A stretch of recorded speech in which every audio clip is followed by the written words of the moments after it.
আগামীর বাংলাদেশ জামাত চাইলে জীবন শেষ, এই আইন চালু করতে হবে। পিয়ার পদ্ধতি ছাড়া বাংলাদেশে নিরপেক্ষ নির্বাচন হবে না। নেতা নির্বাচন করতেছেন, চোখ বন্ধ করে সিলমাইন আসবেন, জান্নাতে যাবেন, বাদদানি চিন্তা। ডিসেম্বরে অনুষ্ঠিত হতে যাচ্ছে বাংলাদেশ জামাত ইসলামীর নতুন আমির নির্বাচন। গঠনতন্ত্র অনুযায়ী জাতীয় নির্বাচনের আগেই এই অভ্যন্তরীণ ভোট দলটির কেন্দ্রীয় নেতৃত্ব কাঠামোয় বড় পরিবর্তনের ইঙ্গিত দিচ্ছে। বর্তমানে দ্বিতীয় দফায় আমির হিসেবে দায়িত্ব পালন করছেন ডাক্তার শফিকুর রহমান। তার মেয়াদ শেষ হবে চলতি বছরের ডিসেম্বরেই। দলটির আমির হতে পারেন এমন 10 জনকে নিয়ে আলোচনা করব আমাদের এই ভিডিওতে। এছাড়াও ভিডিওটি শেষ পর্যন্ত দেখলে জানতে পারবেন কারা ভোট দেয় এবং কিভাবে আমির নির্বাচন হয়। Number 1, doctor Shafiqur Rahman.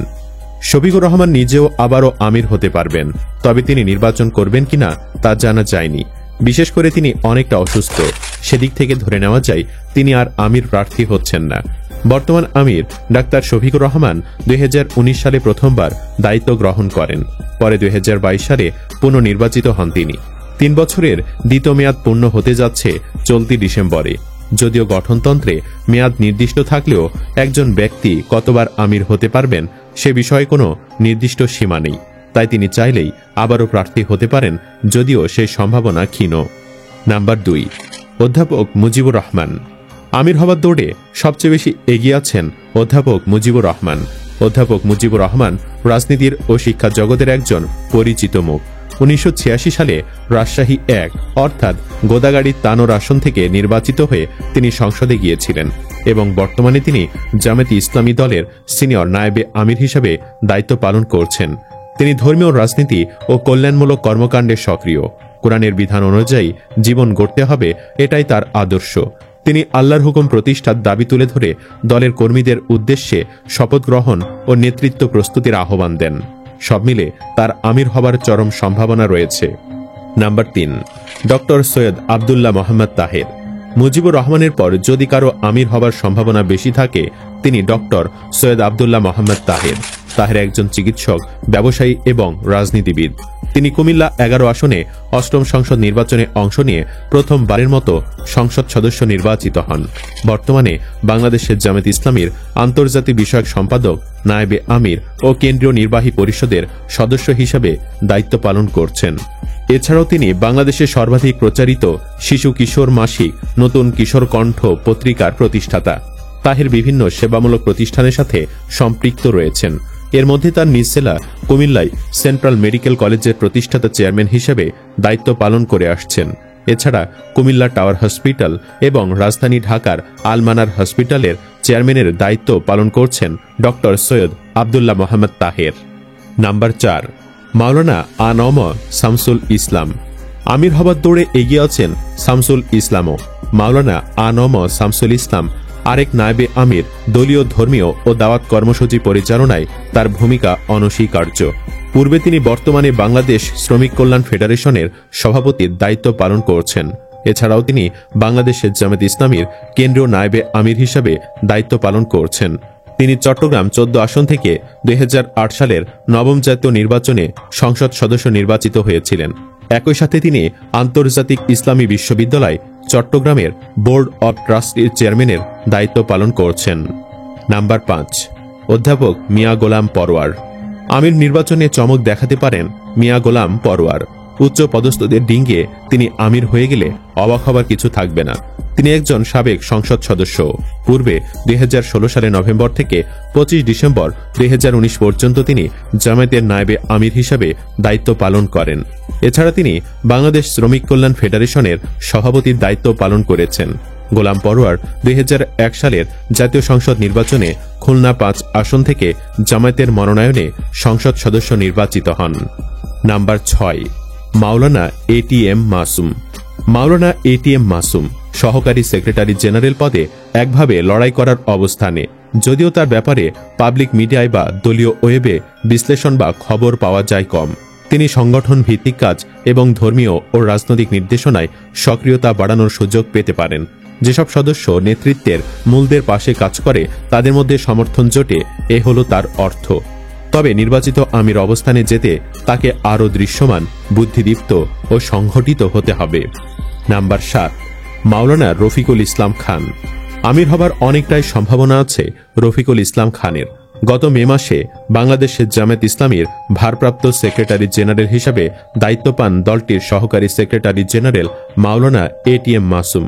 জামাত অফিসিয়াল ফেসবুক পেজে দেওয়া এক পোস্টে জামায়াত জানায়, জামায়াত ইসলামীর সেক্রেটারি জেনারেল সাবেক MP অধ্যাপক মিয়া গোলাম পরোয়ার স্বস্তিক পবিত্র হজ পালনের লক্ষ্যে 7 মে দুপুর 1:45টার দিকে সৌদি আরবের উদ্দেশ্যে ঢাকা ত্যাগ করেছেন।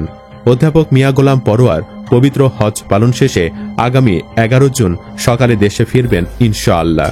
জামায়াত আরও জানায়, এই সময়ের জন্য সংগঠনের সহকারী সেক্রেটারি জেনারেল মাওলানা ATM মাসুম ভারপ্রাপ্ত সেক্রেটারি জেনারেল হিসাবে দায়িত্ব পালন করবেন। নাম্বার 8, মাওলানা হামিদুর রহমান আজাদ। কক্সবাজার 2 আসনের সাবেক সংসদ সদস্য হামিদুর রহমান আজাদ। এছাড়াও তিনি বাংলাদেশের জামায়াত ইসলামীর সহকারী সেক্রেটারি জেনারেল হিসাবে দায়িত্ব পালন করছেন।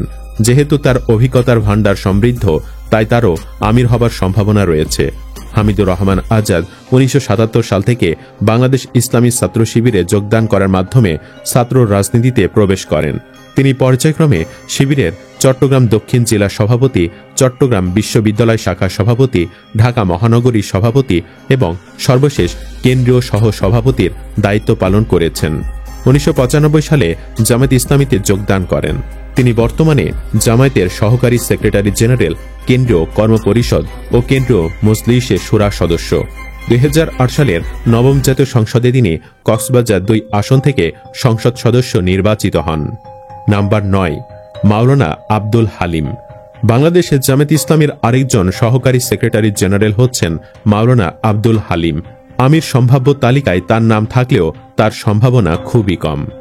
Number 10, advocate Moazzem Hossain Helal. একই অবস্থা মোয়াজ্জেম হোসাইন হেলালেরও।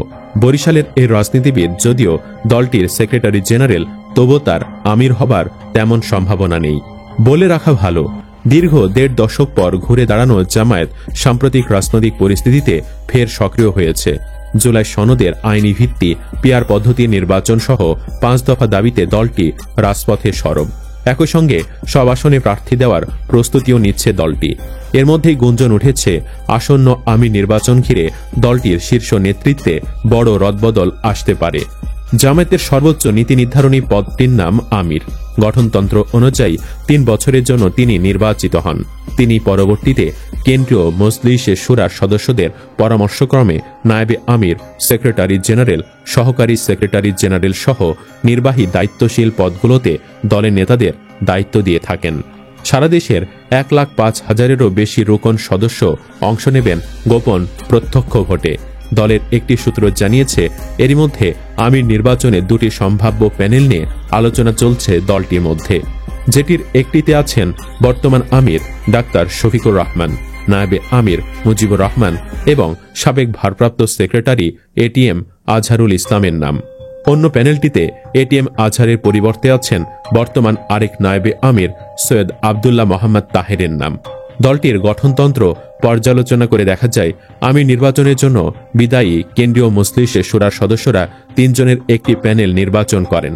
সাধারণত এই প্যানেল থেকে সারা দেশের রুকন সদস্যরা গোপন ভোটে একজনকে নির্বাচিত করেন দলটির আমির হিসেবে। তবে প্যানেলের বাহিরেও যে কাউকে ভোট দিতে পারেন ভোটাররা। জামায়াতের সহকারী সেক্রেটারি জেনারেল এহসানুল মাহবুব জুবায়ের জানিয়েছেন, 25 ডিসেম্বরের আগেই নির্বাচন সম্পন্ন করা হবে। তার ভাষায়, জাতীয় নির্বাচন সামনে রেখে নতুন আমিরের কাঁধেই থাকবে বড় চ্যালেঞ্জ। সুপ্রিয় দর্শক, আগামী আমির নির্বাচনে আপনি কাকে দলটির নতুন আমির হিসাবে দেখতে চান? কমেন্ট বক্সে জানিয়ে দিন যে কোনো একজনের নাম। ভিডিও ভালো লাগলে লাইক দিন এবং শেয়ার করুন। এই চ্যানেলে আজই প্রথম হলে অন্য ভিডিওগুলো দেখুন।